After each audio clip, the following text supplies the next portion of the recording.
back with the third segment of the GSMC Basketball Podcast, brought to you by the GSMC Sports Network. I have no idea what is going on with my microphone or what is going on with OBS right now, but this is absolutely infuriating, and the microphone just keeps not detecting audio for some reason. I don't know why, but here we are again with the third segment, and I'm going to give a quick recap of the rest of the NBA games for those of you guys who are still tuned in. Again, I apologize for the inconvenience, but this is unreal, and I've never had this problem before, and I don't understand why it's happening right now. But regardless, let's just get into a recap of the rest of the games that ended up happening last night, and the rest of the games that ended up happening over the weekend, if my phone would decide to load all of the games, because, I kind of need that. So, obviously, there were a lot of games that went down over the weekend, and a lot of important games that went down on Friday. Weren't that many games on Saturday, though, so it was relatively quiet on Saturday. There weren't my Brooklyn Nets played on Saturday. I'm not talking about them. God, no, I'm not talking about them. So, let's start with let's see, what do we think? What was the most popular? Yes, I think the most popular game over the weekend was the Lakers going up against Phoenix, simply because LeBron James was actually playing in that Lakers game instead of sitting out against Golden State Warriors previously. So, the Phoenix Suns beat the Los Angeles Lakers 123-113. Obviously, not something that the Lakers need at the moment. They've been winning recently, but now they're back to losing, and they sort of have to keep on the track and the pace of winning if they want to stay alive in the play-in. But obviously, the Suns lacked in Bradley Beal in this game again, but it was still good enough for the team to prevail in the end. The Lakers, they did not have much support from the rest of the players as usual for LeBron, and LeBron ended the game with 28, 12, and 7, and along with 2 steals. Anthony Davis ended the game with 22 and 14. D'Angelo Russell ended the game with 20 points. Austin Reeves ended the game with 14. And Roy ended the game with 13. Now, against a team like Phoenix, that's not enough scoring to get from the rest of the bench and the rest of the players to get the team over that hump. Spencer Dinwiddie played 23 minutes and he only scored 3 points. Now, what is that? If you shouldn't be playing him for that long if he's going to be shooting like that. That's my personal opinion. Use the rest of your bench. But regardless, Austin Reeves, he did not shoot the ball really well. Neither did Prince, Taurean Prince. He did not shoot the ball well either. And obviously, against a team like Phoenix, they're going to burn you if you aren't efficient and you don't bring your A game on the offensive side of the ball. Because defense is arguably the one thing that they all lack. Well, not all of them. Some of them can play defense, but defense is arguably one of the facets of their game that is a weak point. But with that in mind, Kevin Durant ended the game with 22 points. He wasn't that efficient tonight. He was 7 for 20. Grayson Allen showed up on the stat sheets going 8 for 17 with 24 points. And Devin Booker, of course, also showed up on the stat sheets getting 21 points. Royce O'Neal and Jusuf Nurkic both shot 7 of 12. Royce ended with 20, but Nurkic ended with 18. So, obviously, this Suns team, they've been in a relatively good direction. It's hard to really put them, honestly. They're not that much of a threat, but at the same time, they can be. It's weird. It's if Kevin Durant goes off, which he most likely can on any given night, then I feel like they could beat anybody. But again, it's that defense is really what scares me with this team, because it's they're not really that good of a defensive team, and if they're not that good of a defensive team, then Luka is going to torch them yet again. And it's like, if they end up matching up with him in the playoffs, that is. But regardless, it's really difficult for me to like pinpoint exactly like where these Phoenix Suns stand. And obviously the Lakers, like, they need to get better. They need to win these games. These games are very, very important, and like, they cannot afford to like lose these big games. They absolutely cannot afford it. And like, it's performances like these where it's like they need the rest of like the bench, where it's like it's just LeBron and Anthony Davis out there yet again. And how long is this going to go on? It's dumb. It doesn't make any sense to me. Another game, actually, quite recently, the Bucks have been winning a lot of these games over the weekend. On Friday, they beat the Minnesota Timberwolves 112-107. I actually watched that game, and that was a really good game. I thought the Bucks were going to blow it in the end. I can't even lie. I thought the Bucks were going to blow it because going into the fourth, they were up by 20 points. And then the Timberwolves slowly, you know Doc Rivers and his teams, like, they slowly were able to crawl in that fourth quarter, and like they made a couple of threes, and like Doc Rivers wasn't calling timeouts when he should have been calling timeouts. The team was able to get momentum. Slowly but surely, they were able to crawl all the way back into this game, to the point where it came down to whether or not if Damian Lillard could hit the clutch shot, which he did, and it ended up closing the game out. And so far, like, this team, they came out of the All-Star game, and they've came out of All-Star break, and they've been winning. So we might be seeing like a turnaround for the Bucks now, and we might be seeing them go back on track to how they were with Adrian Griffin as their coach. Now, Giannis Antetokounmpo ended the game with 33 and 13. Obviously, those are very elite numbers coming from Giannis Antetokounmpo on only 13 shots as well. Damian Lillard ended the game with 21, 10, and 9, almost a triple-double. I'm very surprised. It's very rare to see Damian Lillard get close to a triple-double, given how he can't really rebound, especially on this team with Giannis Antetokounmpo. But Brook Lopez ended the game with 16, and Michael Beasley ended the game with 14. Now, obviously, like, with how good, like, with the fact that they did win this game, it is a little bit concerning that the Wolves were able to, like, catch up, and, like, they just ran out of time.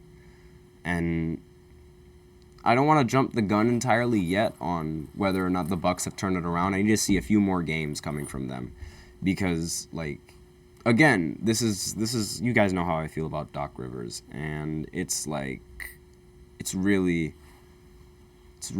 tough for now I'm just getting news. Hold on.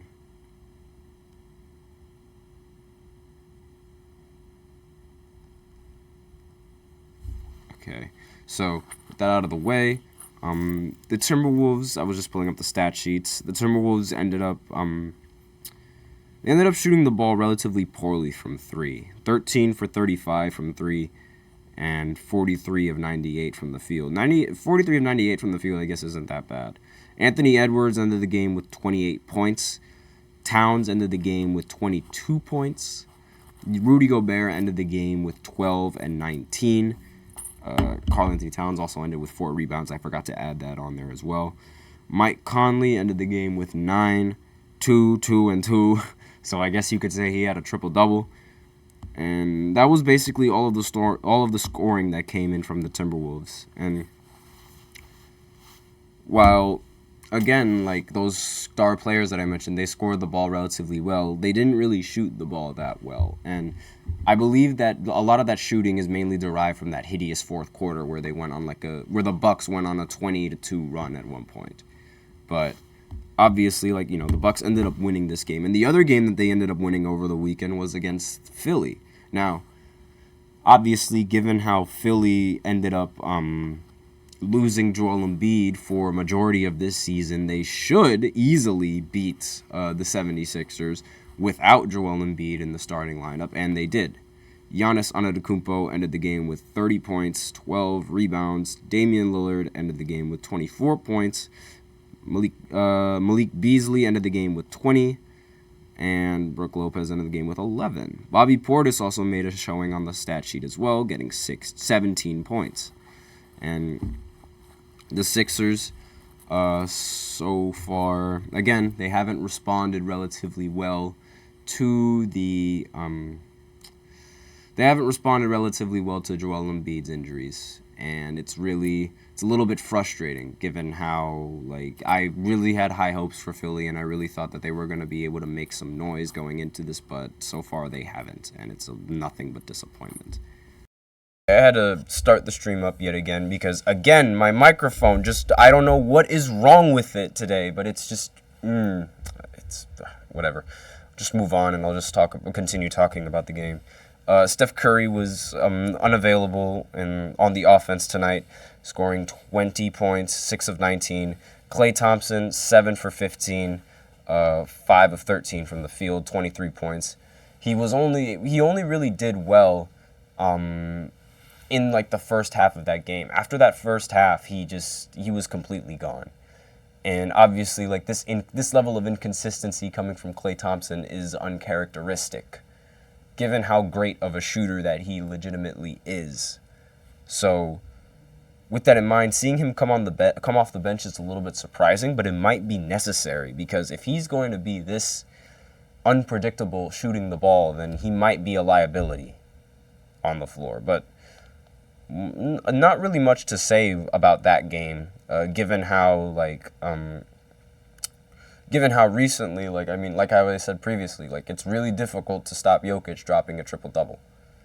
Now, another game that happened over the weekend that was pretty significant was Dallas losing to the Indiana Pacers 133-111. I was talking about how Luka Doncic wasn't in the MVP conversation, he is in the MVP conversation, but he wasn't in like the top 3 or whatnot. But again, this is one of the reasons why he's not in those top ratings, because he's losing a lot of games like this, because his team doesn't do enough for him. And if you look at I'll talk about the box scores of all of these sides. Now, Halliburton had 17 points and 10 assists. Benedict Mathurin had 14 points and 11 rebounds. Andrew Nembhard had 15 points. Miles Turner had 33 points. Pascal Siakam had 12 points. TJ McConnell had 12 points. And Ben Shepherd had 15 points. So obviously, the scoring was very well.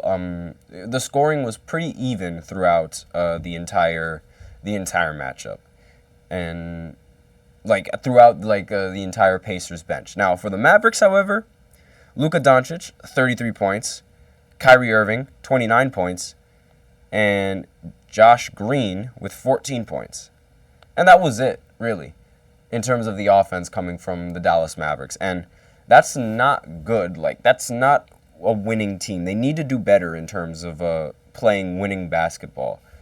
And this isolation, with Luka Doncic and Kyrie Irving, so far it's it might not be the right way to go about it. But again, it might just be it was just one loss. Maybe it was just one bump in the road, and they'll go right back to winning right afterwards. But again, it's these types of losses, he can't have these losses, otherwise it hinders his MVP talks. But some more, another important game that happened over the weekend was the Knicks going up against the Boston Celtics, 116-102. Just got someone in the chat. Good, yeah. Again, I don't know what's been going on. This has never happened before when I've been streaming. And it's really infuriating how now it decides to happen on one of the more important days. But okay, what can you do? The Boston Celtics beat the Knicks 116-102.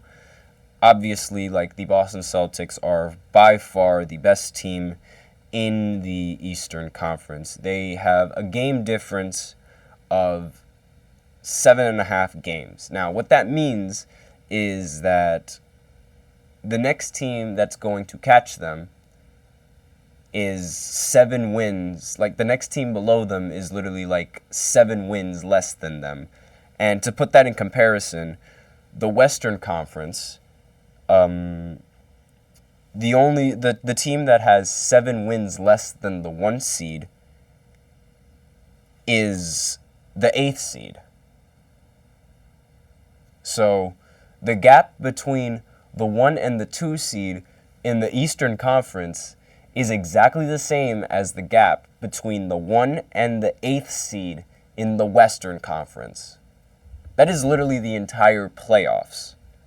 So with that in mind, the Eastern Conference might be even like, it might just be Boston going all of the way at this point in the Eastern Conference, because the game difference between every other team and that team is insane. And the Celtics are literally like, if you look at the records just like as a whole, they are literally on a completely different level than the rest of the Eastern Conference. And because the rest of the Eastern Conference from 2 to 8 is relatively even. Their records are relatively even. But as soon as you cross that threshold from the 2nd to the 1st, it is not an easy climb. And obviously, like, the Knicks, they're still suffering, like, with players that are injured. So I don't really think that this loss is something that the Knicks have to worry about, given how, again, like, this Boston Celtics, they're a great team, and the Knicks weren't even at 100% when they went up against them. So I still think, like, the Knicks are in a great spot, and however, I'm not entirely sure if they're going to win the East now, given how ridiculously top-heavy the Eastern Conference has become now, with the Boston Celtics holding that number 1 spot. But with that, we're out of time for this 3rd segment, so I will go ahead and go into the 4th segment, where I give some hot takes from internet fans of the NBA, brought to you by Court Coverage. It's an Instagram user, so I'm going to go ahead and look at his posts and talk about the hot takes. Hopefully my microphone doesn't do the thing again and just completely ruin my life. So with that, I will be back after this short break.